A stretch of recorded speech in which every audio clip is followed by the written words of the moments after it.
In 1916, Congress created the National Park Service, whose primary purpose remains intact to this day. Quote, to conserve the scenery and the natural and historic objects and the wildlife therein, and to provide for the enjoyment of the same in such a manner as will leave them unimpaired for the enjoyment of future generations, unquote. Stephen Mather, a former business tycoon from Chicago, became the Park Service's first superintendent.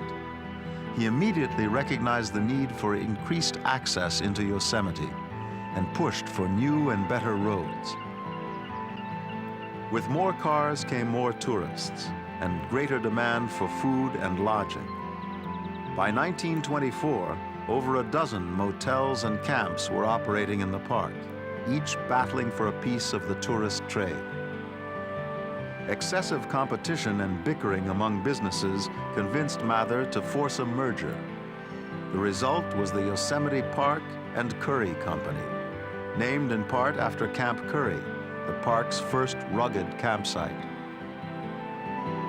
Almost immediately, the company set out to build a luxury hotel which would fit into its spectacular surroundings. The Ahwahnee Hotel, a 6-floor, 100-room facility, opened in the summer of 1927 to great fanfare.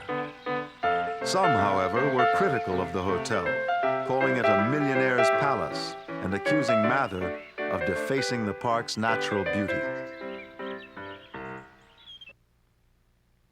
Inspiration Point provided a special problem to those traveling from Southern California. The only route around the mountain was a dangerous, meandering road. Officials came up with a solution that was in itself inspiring: to tunnel underneath Inspiration Point.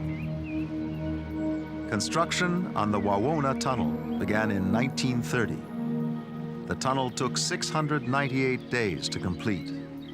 Incredibly, it was finished without a single fatality or serious injury.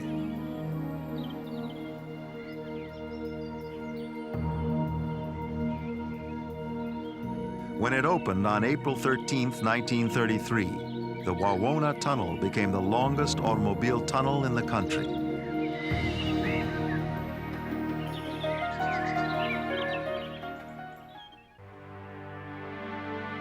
World War II took a toll on tourism at Yosemite.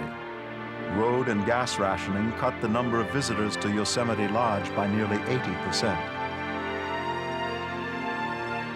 But by 1942, the park itself was put to use, with Army troops spending the summers training and recreating in the valley.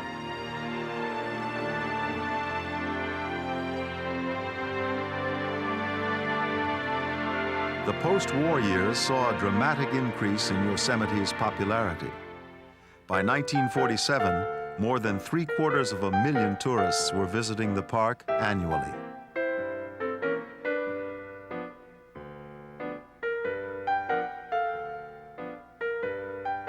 New and better roads and facilities also enhanced the park's appeal. In 1954, more than 1 million people visited Yosemite. Just 13 years later, the 2 million mark was reached. Today, the park plays host to over 4 million visitors a year.